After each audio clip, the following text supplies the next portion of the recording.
नमस्कार, मी सचिन गव्हाणे आपलं स्वागत करतो न्यूज टॉप 9 या बुलेटिनमध्ये। बुलेटिनची सुरुवात करूयात मोठ्या राजकीय टॉप 9 बातम्या।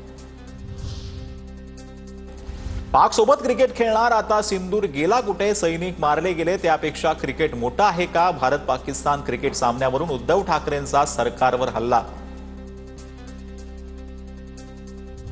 आशिया कप क्रिकेट स्पर्धेमध्ये भारत पाकिस्तान सामन्यांना हिरवा कंदील, पाक सोबत क्रिकेट सामने खेळणं अमानवीय, संजय राऊतांचं पंतप्रधान नरेंद्र मोदींना पत्र।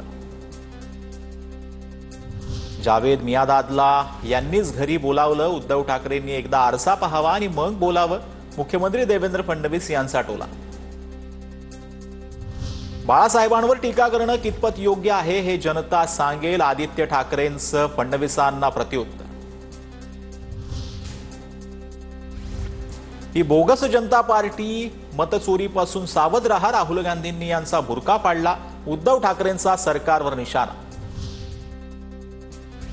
रोज म्हणतात वोट चोरी, पण या लोकांचं डोकं चोरी, आमच्या बहिणींच्या मताला चोर म्हणत असतील तर यापेक्षा मोठा चोर कोण? मुख्यमंत्री फडणवीसांचा राहुल गांधींचं विरोधकांवर निशाणा।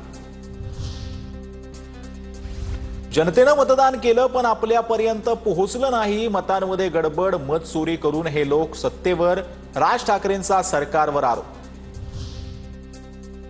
निवडणूक आयोगानं चौकशी केली असती तर 10 ते 12 वर्षातच सगळं समोर येईल, खेळ उघडा पडेल म्हणून सगळं प्रकरण दाबलं जातंय, राहुल गांधींच्या मतचोरीच्या आरोपांवरून राज ठाकरेंचं वक्तव्य। पुण्यातील बैठकीत राज ठाकरे यांचा पदाधिकाऱ्यांना थेट इशारा, मतदार याद्यांवर काम करा, जो यादीवर काम करेल मी त्याचाच विचार करेन। 8 सप्टेंबर ते 27 सप्टेंबर असे तयारीसाठी 20 दिवस दिल्याचाही पदाधिकाऱ्यांना सूचना।